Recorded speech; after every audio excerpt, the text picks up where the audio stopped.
How are you doing? How are you holding? I'm doing fine. I was surprised to learn a couple of hours ago that among the documents taken from Mar-a-Lago by the FBI are the files pertaining to the clemency in my case extended by President Donald Trump and the actual final act of clemency which he signed. Now, that is a perfectly legal, pristine proceeding.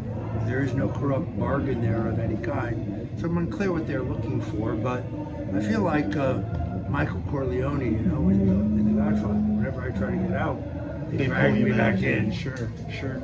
I mean, as that moves along, I mean, they talked about nuclear codes. What is up with that? This is all bullshit. Yeah. I mean, anybody who believes that Donald Trump was selling the nuclear codes to the Chinese, I think they're confused. I mean, Bill Clinton sold national defense targeting information to the Chinese in return for illegal campaign contributions. But this is all a smokescreen. It's not clear to me what they do want other than the harassment of the president. If they were looking for documents, what were they doing in Melania's closet? Why would they think documents were there? So nothing that Christopher Wray, nothing that Merrick Garland said can be believed. They realize that they have overcalculated or miscalculated. They realize that people are going to be revolted by this assault on the American presidency. This is backfiring very badly. Yeah. I mean, how does that move forward? And we know that people are obviously very agitated with this. I mean, my concern in all of this is that we start to move into a position where violence becomes more necessary. I'm going to be very clear. I am against violence. I think we need to win an election. I think we need a free, fair, honest, transparent election. Violence can never be justified within our republic. It's not the way we are set up. If this is meant to invoke violence or to incite violence, I urge cooler heads to prevail.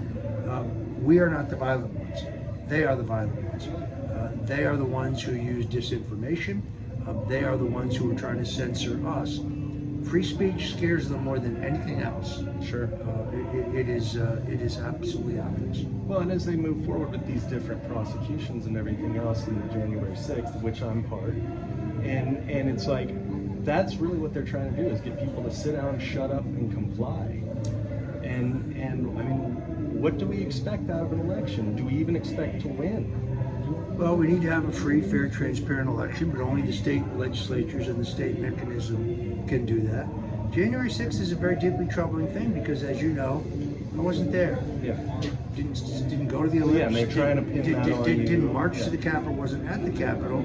But, you had your picture taken with this guy, therefore. Well, that doesn't prove anything at all. That's guilt by association. Then it was, Alex Jones's text messages between he and I proved nothing whatsoever. It is a giant smear campaign, or more precisely, it's the use of my name for clickbait. But the January 6th committee has nothing on me. They can question anybody they want. Let me say this as clearly as I can. There is no witness. There is no email.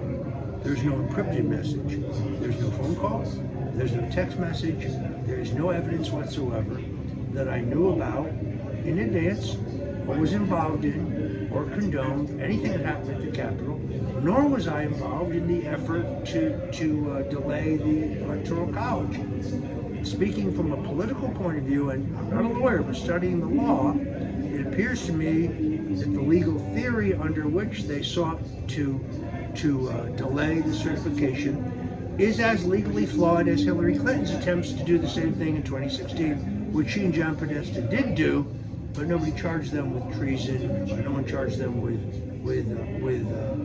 insurrection. Well, and I think that's part of the problem, is that we are looking at people who have done things that are treasonous in regards to all this. And so it's like, so then they're trying to twist that around, and they say, okay, well, Trump violated the Espionage Act that you alluded to there. The way they've said the people who were there on January 6th.